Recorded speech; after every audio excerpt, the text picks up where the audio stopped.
Today we're going to talk about how Big Pharma has erased natural medicine. And this is a fascinating topic because everything I'm going to talk about today is based on this one book right here that was written in 1926. This book is called United States Dispensatory by Wood and Lawal. This is the 21st version. It has over 2,400 pages. This is the pharmacy's Bible. This was the most authoritative and comprehensive reference for American medicine back in 1926.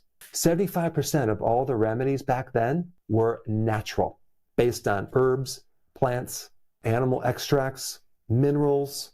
Only 25% of medicine back in 1926 was made from petroleum synthetic drugs. And I'm going to share with you 20 of these remedies that are going to blow you away, because these are things that I've recommended on a regular basis, but that was actually mainstream medicine back in 1926. And so since that time, there's been this gradual transition from natural to synthetic drugs. Because in the 22nd version, which is in 1943, that ratio of natural versus synthetic changed.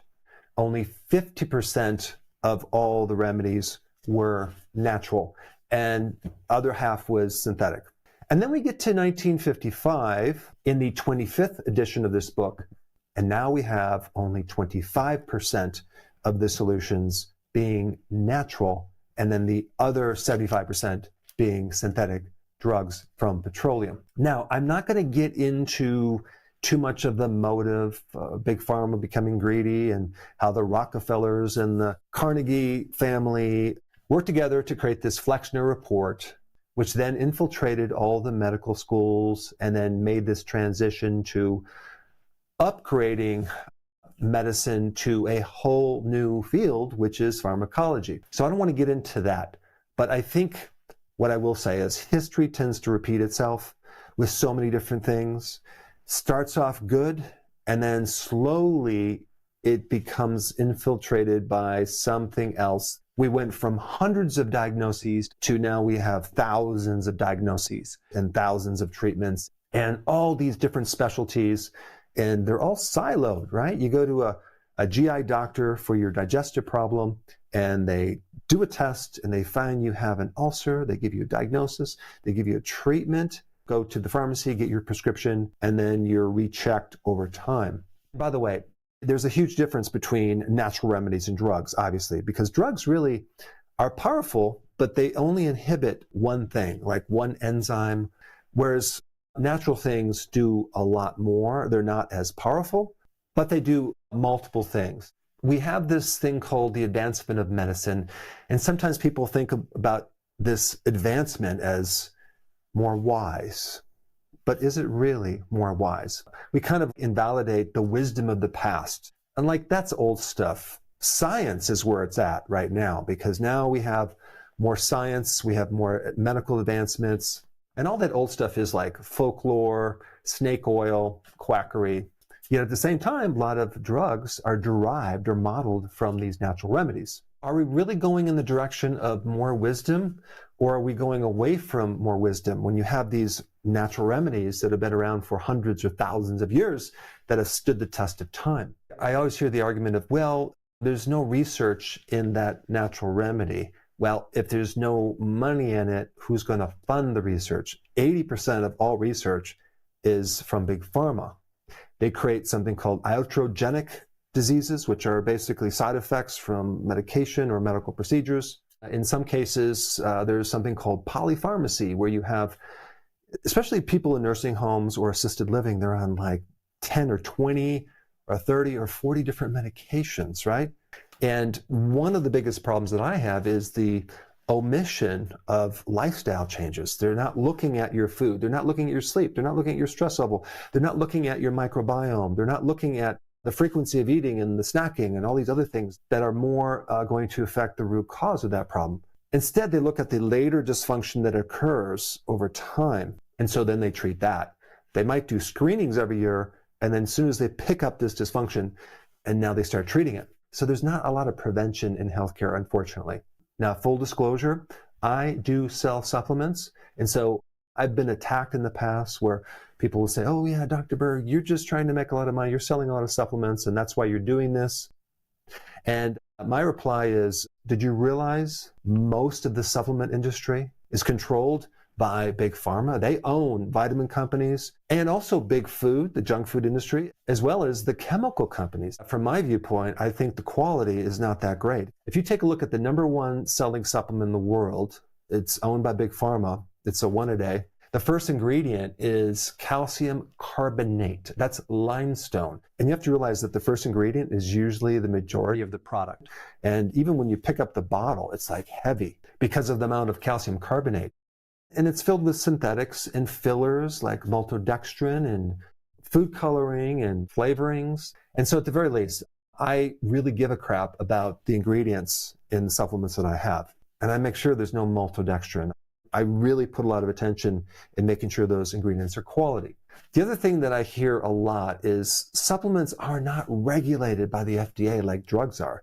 Well, that is because supplements and vitamins are not drugs. And this is really not a good comparison, because if you're trying to equate drugs with natural things, they're not at the same category. That's like saying the farmer's market is the same as a pharmacy. It's not. It's very, very different. The side effects from drugs are way, way more than the side effects from vitamins and minerals and supplements. All right, so that's my introduction to this book. Now let's talk about the remedies that they used back in 1926. This is going to blow you away. Check this out. Cod liver oil was a common remedy with medical doctors back then. And they used cod liver oil to inhibit TB. So if you had a tuberculosis infection, one of the things they would use is cod liver oil. Cod liver oil was also used for rheumatoid arthritis.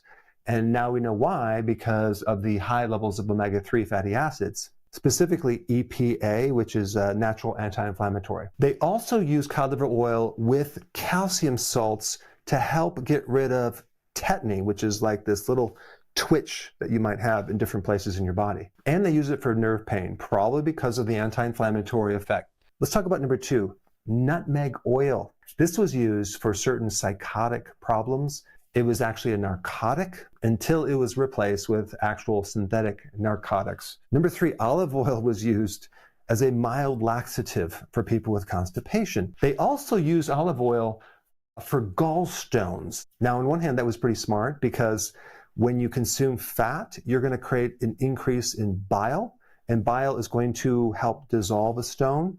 But the only thing you have to be careful about, if there is already an existing big stone that's obstructing the passage of bile as it goes through, then releasing more bile could create a back pressure. #4, pine needle oil. That was used as a way to get rid of mucus from the lung. They would put a couple drops in boiling water and then breathe in the vapors to help with chronic bronchitis. #5, castor oil. I mean, this is a remedy that I recommend on a regular basis. They use castor oil as a mild laxative because it increases the pumping action of the colon, that's called peristalsis. And they also use it topically for dermatitis or skin problems. #6, sandalwood oil.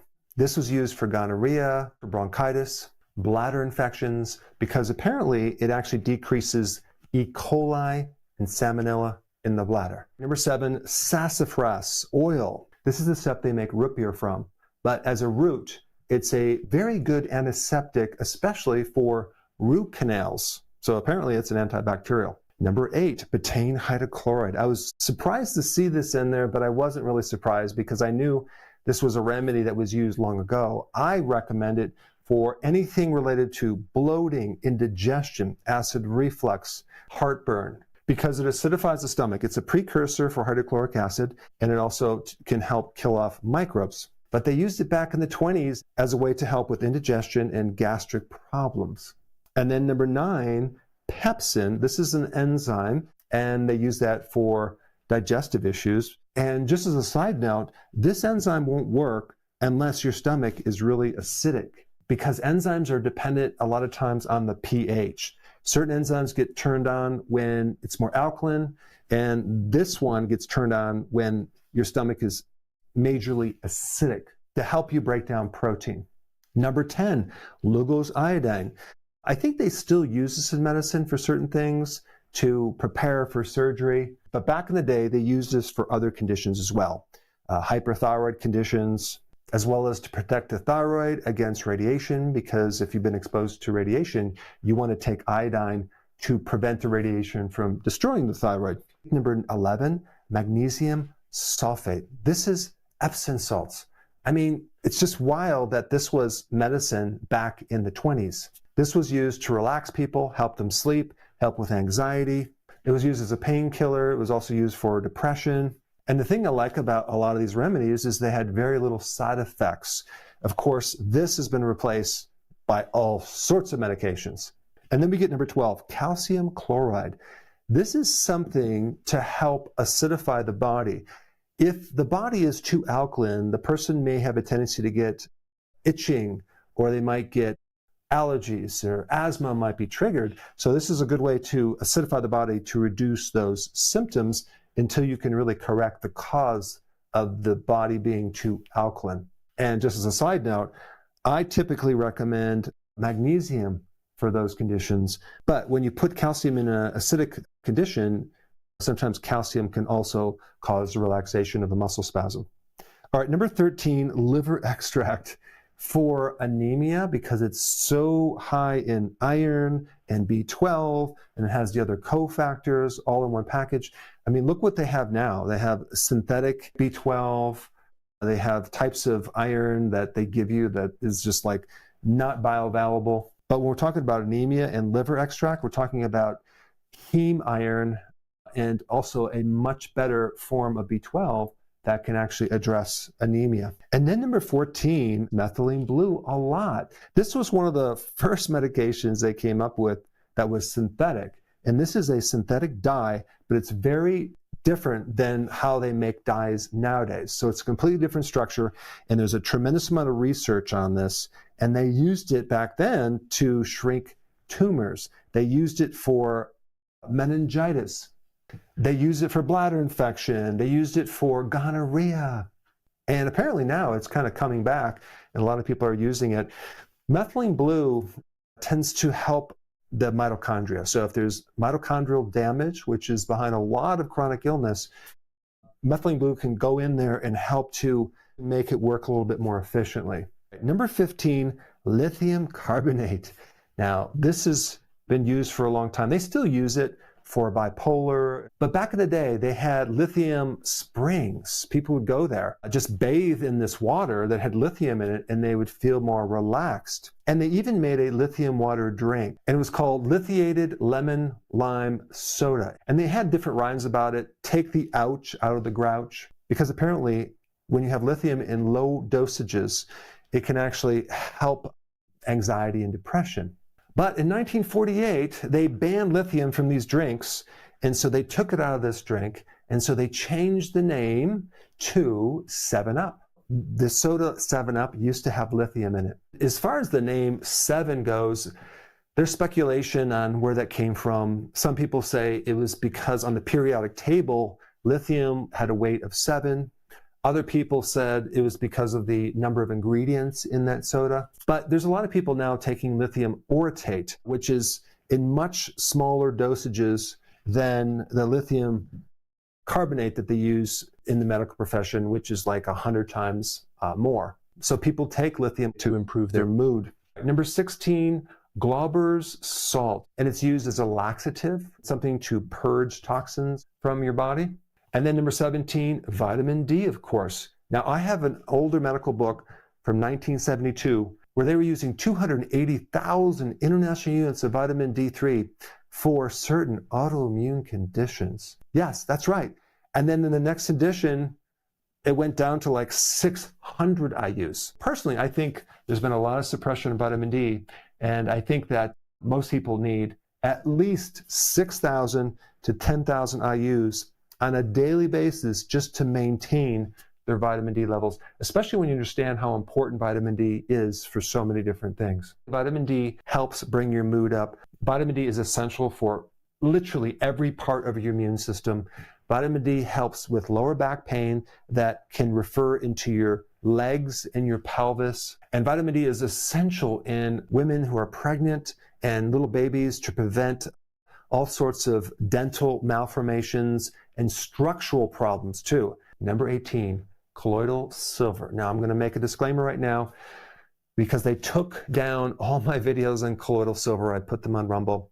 On YouTube, you cannot make any claims about colloidal silver, so I am not making any claims. All I'm going to do is I'm going to tell you what was in this older medical textbook on colloidal silver. I am not recommending it. I'm just the messenger telling you what I read. And you can look it up too. But colloidal silver was used extensively as a topical antibacterial thing to actually clean wounds up. Back then it was used as a natural antibiotic because this was before antibiotics. So of course, this was replaced by antibiotics. And so right now, you can't really talk too much about it, but it was used back then by mainstream medicine. Number 19, activated charcoal. This was used if you had food poisoning, if you had gas, or some type of toxin. And then number 20, niacin. Niacin is vitamin B3. And it's one of the natural things that can lower triglycerides and increase HDL. It has extensive research, a lot of research on improving your lifespan and reducing cardiovascular incidents. Niacin has been also used for certain type of psychiatric problems involving bipolar, schizophrenia, and also providing the precursor for your mitochondria to build NAD. NAD is something to help you produce energy in the mitochondria at a fraction of the cost of some of these other products. Now, because we talked about natural remedies, I have some of my favorite natural remedies in a video that I highly recommend you watch right now, and I'm going to put it up right here. Check it out.